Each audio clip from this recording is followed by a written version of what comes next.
Hey everybody, welcome back to Dave's Small Engines. I just picked up this Yard Machines 21-inch cut, 5 horsepower, 2-stroke single stage blower for one of my best buddies. I saw it on Marketplace. I know he had been looking for a replacement blower from an old, 40-year-old Sears model dual stage that he had. And, this was the right price, 50 bucks. Doesn't start, not sure what's wrong, basically was the only information given to me. So why don't I take you a little bit closer up here and show you what's going on.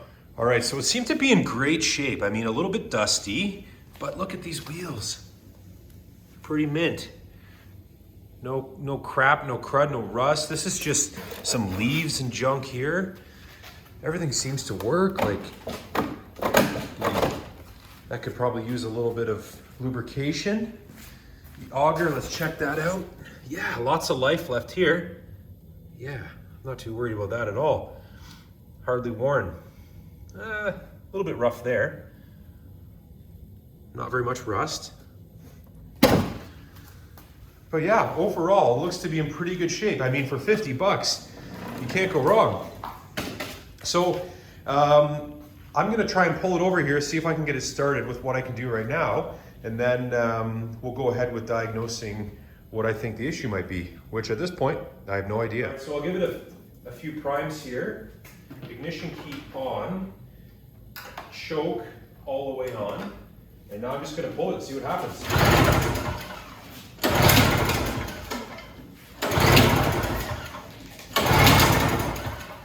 Okay, so it's not even sputtering for me.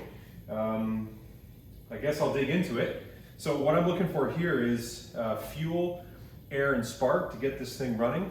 I'm not sure it's getting fuel. I know if this sits over the summer, a lot of the times if it has ethanol in the fuel, the carburetor can get really gummed up. So I'm kind of leaning towards that. But the first thing I'm going to do is spray some fuel into the cylinder and see if I can get it to fire like that. That way I rule out an ignition issue. All right, so use a flathead here to pry this cover off. Inside is the spark plug and the spark plug boot. So I'm gonna yank this out here, spray some fuel into the cylinder, and see if I can get it to fire up.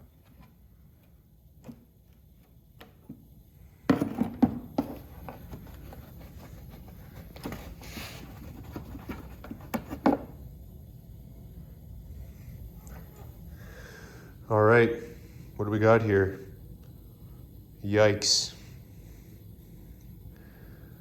Not quite sure what to make of this, but it does not look great. Okay, I've got the new plug in here. Let's see if this makes any difference. Ignition's on.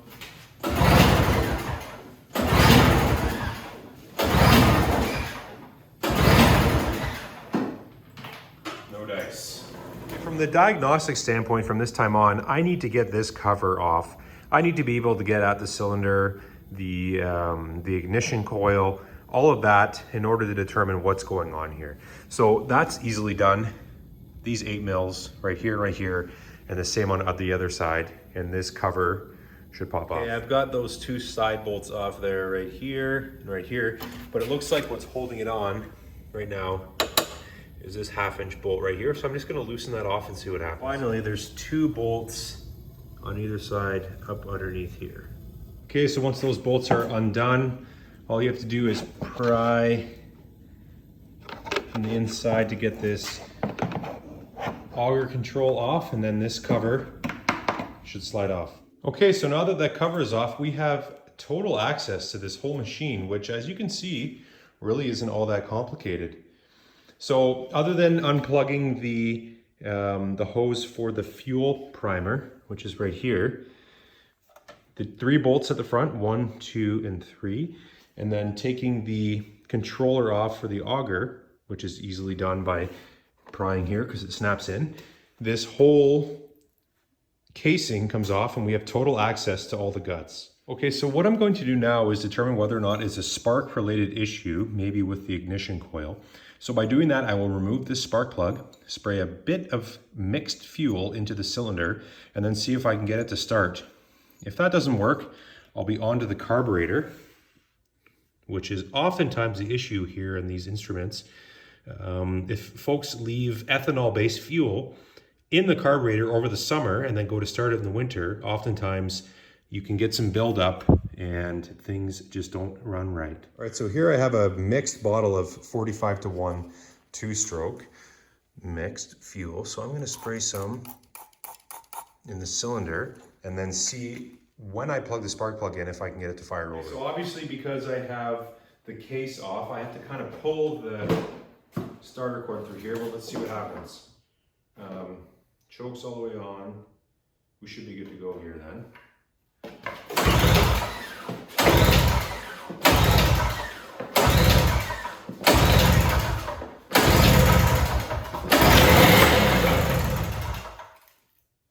Okay, so I think because it ran there, I can rule out the ignition system being an issue. Okay, so now that the cover is off, this is our carburetor. This is our likely culprit into why this snowblower is not running. So don't worry about these two screws right here, bolts I should say. We're more worried about the ones that go right onto the carburetor. So here and then right down in here. So let's figure out a way to get those off. It looks to me like they're about a 4mm Allen. This fuel line has to come off, the prime bulb line has to come off, and then the governor linkage has to come off as well. But once that's off, we'll be able to clean this carburetor and see if we can get it back to where it was.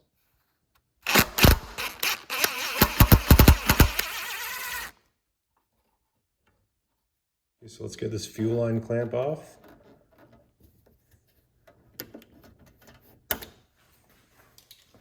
Break the fuel line. Yes, so that's still plugged in. Let's be cognizant of that.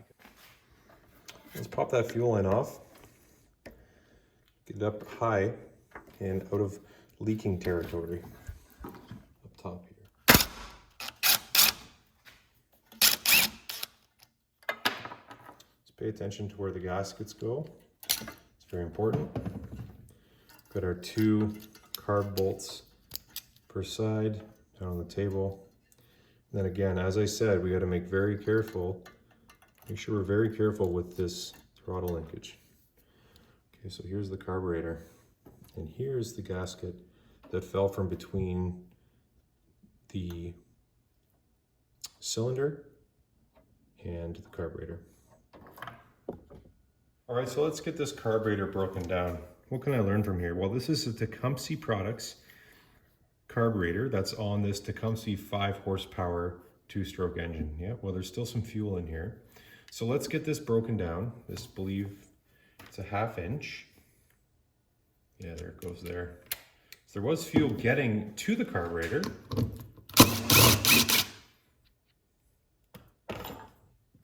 Let's see what we find here.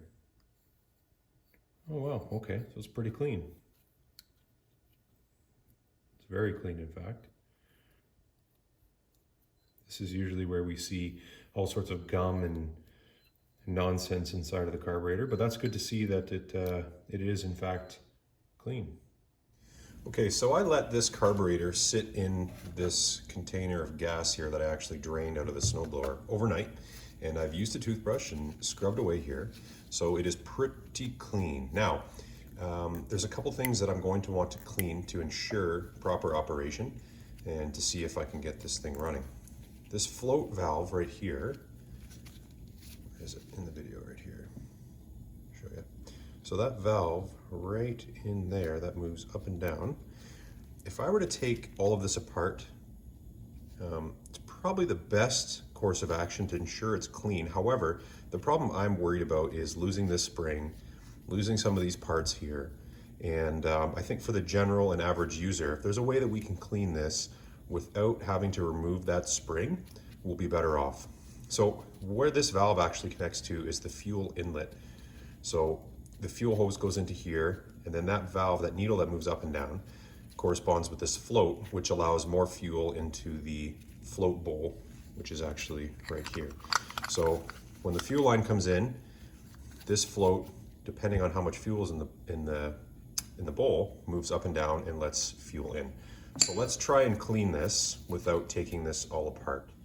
So I have a can here of Mass airflow cleaner, airflow sensor cleaner, but any kind of like a brake cleaner or a carb cleaner will work in this situation. So what I want to do here is spray into the fuel inlet and see if I can get anything coming out of that valve. Okay, there it is. So if I'm worried about cleaning up ethanol deposits, maybe from a carburetor that's been sitting, that's all I really need to do in this situation to ensure that that passageway is clear. Okay, so the next order of business is cleaning the jet. You can see there's a little hole here on this side and on this side and through the top. So a quick spray. Make sure that there's liquid coming out.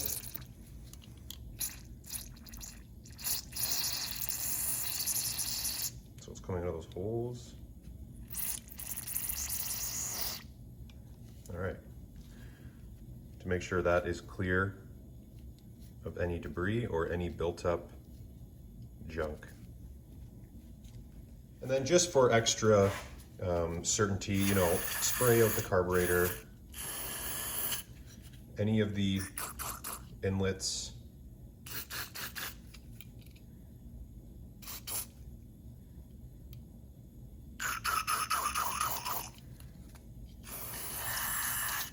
just a general spray and clean. Now, I think this is ready to go back together. One thing I forgot here, cleaning out the main jet passageway.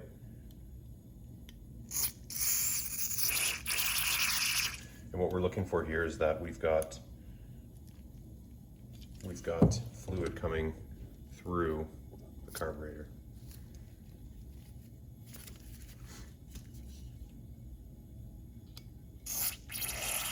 There we go. So I'm satisfied now that this is cleaned and should function. So now it's simply time to just put everything back together. You want to check the condition of the gasket that goes around the float bowl. Make sure that it sits in there nice. Float bowl on. Make sure that it seats properly inside the gasket. Might be better off to put the gasket around the carb first. Yes, there it is. And then the jet.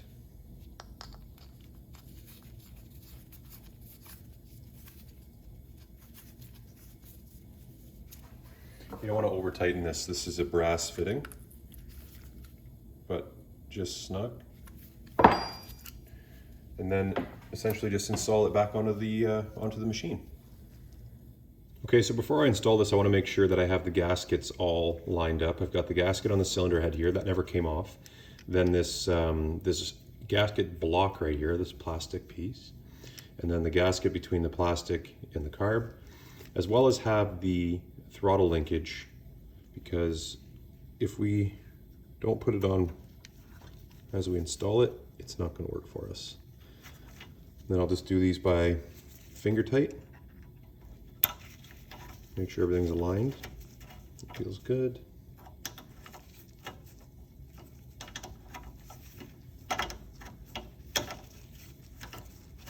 And so does that side. See if we can get the throttle going here. That's what we're after. And then the throttle spring.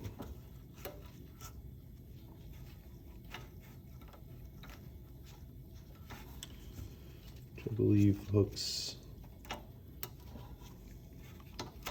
on there. Then I'll get a pair of needle nose pliers to bring it over into here.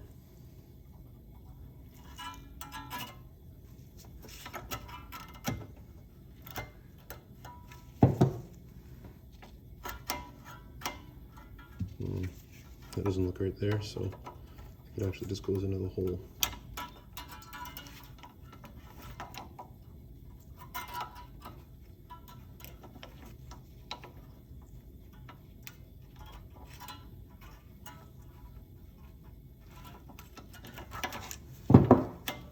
Just as it came off, and now I can tighten these back up.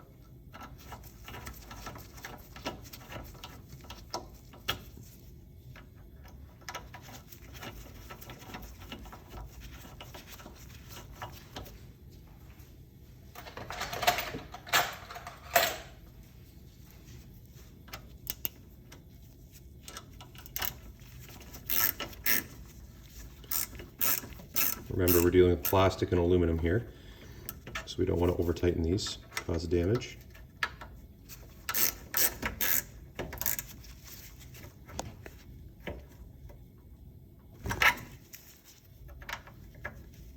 That one's kind of awkward to get into.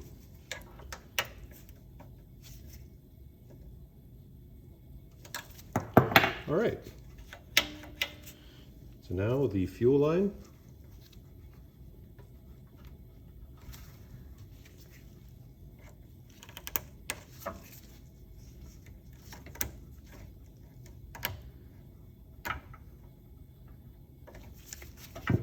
So that's set, and then of course once we put the cover back on, we can attach the primer line. But now I can put some fuel in the tank over here and see if it starts. So because I just picked this machine up, I'm not going to put the other fuel back in here that came with it. I don't know if that's part of the problem. I'm going to use trusted 50-to-1 fuel that I have that I mixed myself. And you know, you just don't want to put something back in there that you're not absolutely sure what the contents are or how it was mixed. The last thing you would want to do is go to start this thing, run it for a while, and then have the tank of fuel be the actual issue and cause damage inside the engine. So I've got there's no ignition switch right now because it's unplugged, so we don't have to worry about that. The carburetor, I've now fully choked. I know I have fuel in the tank, so I'm going to see if it starts.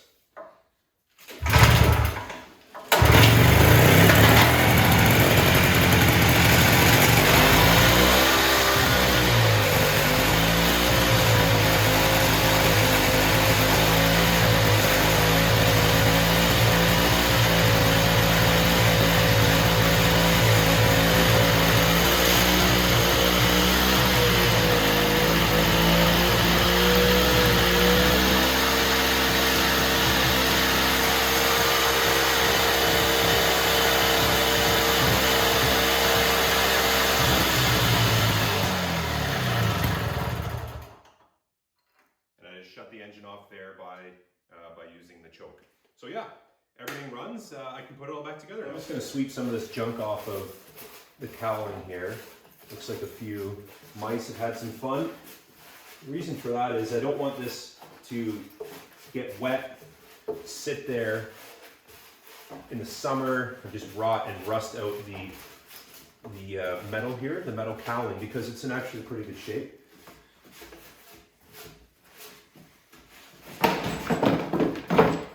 Tight fit. Now at the back here, got to make sure I plug my ignition switch in. So that's done. The next part is the primer bulb line. To the carb. There it is there.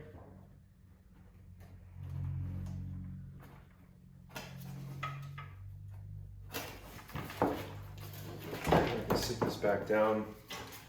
Oh yeah, the fuel cap has to come off in order to fit through the plastic housing.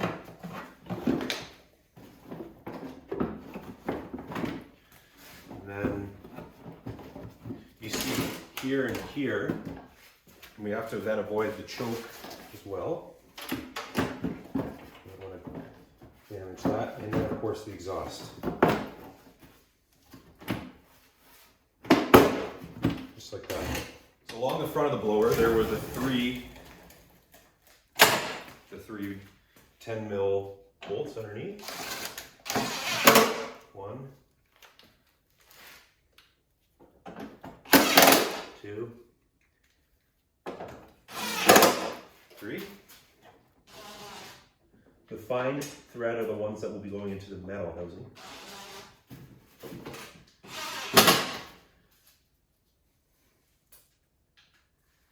There, here. Then I just have to tighten the bolt side loose in here for the handles. Same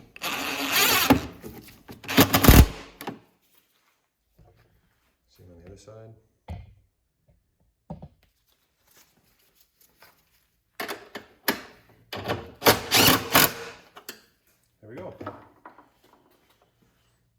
last but not least is the auger control. Now it's kind of tricky. It has to go in these grooves and then slide in.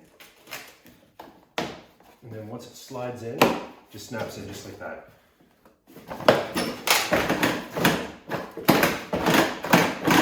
The last thing I want to check before I call up my buddy and tell him it's done is that this ignition switch, the on, off, stop, run switch works. So I'm going to choke it again, prime it, fully choke it, start it, and then see if it'll turn off with the switch.